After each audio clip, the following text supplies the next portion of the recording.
Wow, they really put him in the game. People have been asking this character for like 10 years now, and they really put him in. Oh, and they also put it in Banjo-Kazooie, but they put in a Dragon Quest rep. They really did it. Banjo-Kazooie and a Dragon Quest rep have been the most anticipated characters to be seen at E3 for Nintendo's presentation, for both America and Japan. But instead of just giving us one of the characters and giving us the other never or later into the year, they gave us both right off the bat.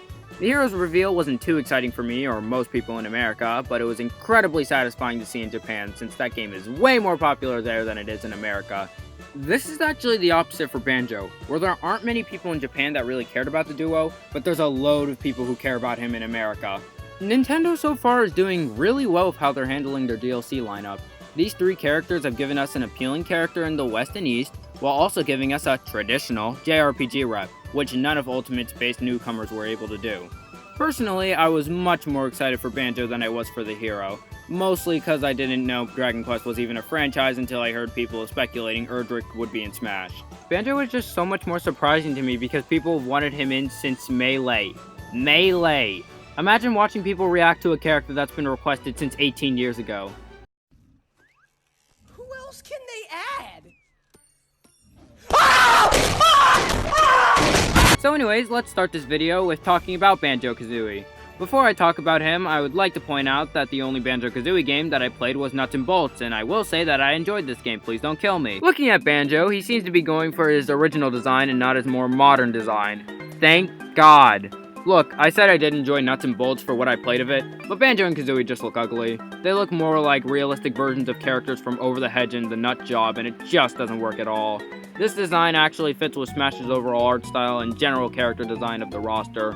Looking at his moveset, he seems to be a very basic fighter, having a neutral special that reminds me of Mega Man's jab, a side special in vein of someone like Bowser Jr., a down special that seems like a really annoying edge guard tool, and a pretty decent up special as a recovery. His smash attacks and tilts don't seem all too special either, making a moveset that doesn't seem too special in every category. I think there's a reason for this, however, and that being his legacy. The fact that he's such a basic character allows for anyone to pick up Banjo, and remember how I said a lot of people were excited for this character to come out?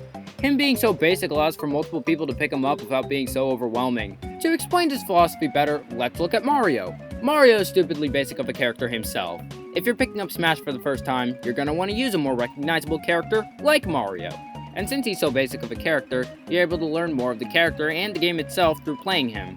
That's what they want to do with Banjo since they already know he's going to be more popular of a character than this guy. And that should be everything I wanted to talk about with Banjo. On to the hero.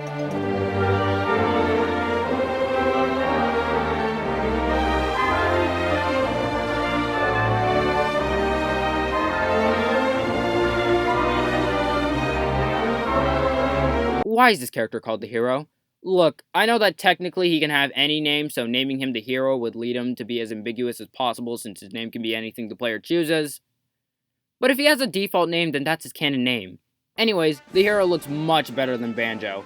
Banjo seems to be a character that everyone can pick up and master very easily, while the hero seems to be like a character that further explores the basic mechanics of Smash to have a much more unique moveset.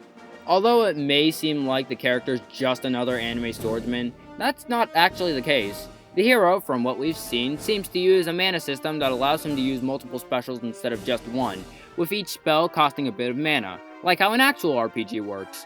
With this in mind and the multitude of different spells they showed, I think we're going to have a character that actually uses more than one special with every input. Like, for example, let's say that his neutral special is this Fireball. Well, the spell might be able to change so the Fireball is more massive, but requires more mana. Or maybe it's a Lightning Bolt instead, which would be weaker, faster, and require less mana. With all of this in mind, I think that Sakurai wants to take the idea of one set of moves and flip that onto the table with the hero. I think with this character, he wants to create a moveset that pushes the boundaries of one of Smash's most universal mechanics. So overall, the hero looks really nice, even being more unique than Banjo-Kazooie, and I hope to see his final moveset soon. Now on to the characters I think will be put into the final DLC spots. I made a video talking about the characters I want in Smash, but let's face it, none of these guys are ever getting in. Literally no one in my comments even know who this was. So let's talk about characters I actually think will get in. Since we already have a Microsoft rep, I think that the next two DLC characters will be representations of both Sony and PC gaming. For the first DLC rep, I think we're either going to get Sora from Kingdom Hearts, Crash, from Crash, or Spyro from Skylanders. I think that Spyro isn't as high demand as Sora or Crash for Smash Bros, so I doubt he'll get in. And I don't think Sora's gonna be in Smash either because of licensing issues with Disney. I know that technically licensing issues have been thrown out the window now, but Crash seems way more easier to implement faithfully than Sora, so I think the next DLC character is going to be Crash. On to the last DLC character, I do think that it's going to be a representation of PC gaming. So, in my opinion, I think that the last character for DLC will either be Tracer from Overwatch or Steve from Minecraft. The reason why I think Tracer might be DLC is because of how big of a legacy Overwatch has become. It's one of the most well-known shooters and is much more cartoonish and fitting for the art style of Smash than other anticipated fighters like Master Chief. And although Steve is a Microsoft character, he's made so much more of a legacy as a PC character than he has being owned by Minecraft. Do you know how much Microsoft had to pay to buy Minecraft? Steve was a PC icon well before Microsoft bought him out. So now the question is, who's it gonna be? I personally think both of them would be cool to have, but Steve's legacy destroys Tracer in comparison.